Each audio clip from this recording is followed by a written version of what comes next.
अब अवाक रह गया कि आज क्या स्थिति हमारी होगी।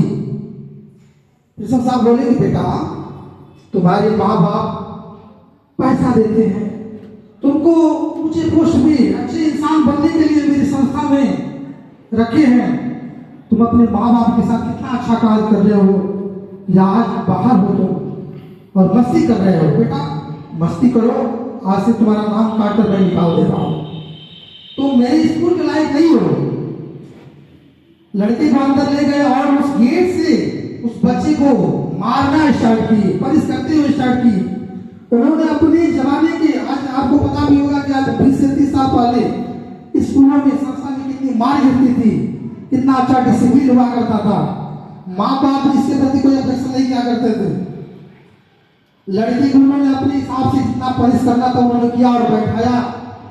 चपरासी से बोला कि जाओ चाय बना कर लाओ, उसको पहले चाय पिलाओ उस बच्चे को। उस बच्चे को चाय पिलाया गया, बच्चा चाय पिया, सर के चरणों में गिर करके रोने लगा। कहा सर एक बार मुझे मौका दे दीजिए। सर बोले कि नहीं बेटा, तुम्हारे पेरेंट्स को हम बुलाएंगे और तुम यहाँ से जाओगे, मेरी संस्था में तुम्हारा कोई जगह नहीं है। उसके बाद जब चाय बच्चा ने पी लिया, सर ने बोला कि बेटा तुम मेरे बच्चे हो, मैं तुमको आज इतना पनिश किया हूं कि मेरी आंखों से आंसू नहीं खून गिर रहा है। बेटा हो जाती है तो तुम्हारे गार्जियन को मैं क्या जवाब दूंगा। बेटा अरे उस लम्हे को याद करो बेटा, तुम अपने माँ बाप की आंखों में देखो कि कितने पसीने के पैसे लगा करके तुमको यहाँ पे रखे हुए हैं। उनका एक उम्मीद है कि मेरा बच्चा इंजीनियर बनेगा, मेरा बच्चा डॉक्टर बनेगा, मेरा बच्चा पायलट बनेगा, मेरा बच्चा बहुत बड़ा अफसर बनेगा।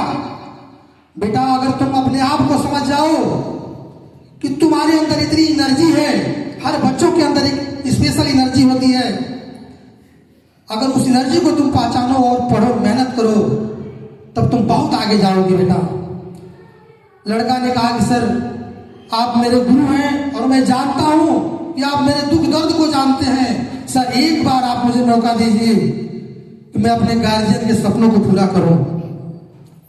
सर ने भी आंख में आंसू लेते हुए कहा कि ठीक है बेटा, मैं एक गुरु का एक फर्ज भी होता है कि अपने बच्चों की गलती को अगर माफ करके एक बार उसको मौका दिया जाए।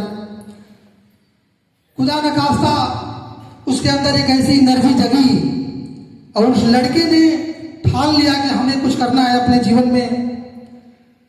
उस दिन से उस लड़के ने डिसिप्लिन को मेंटेन किया, संस्था के हर रूल को माना और उसने समझ लिया कि गुरु जी ने अगर मुझे आशीर्वाद स्वरूप अगर पनिश भी किया है तो मेरे लिए किया है।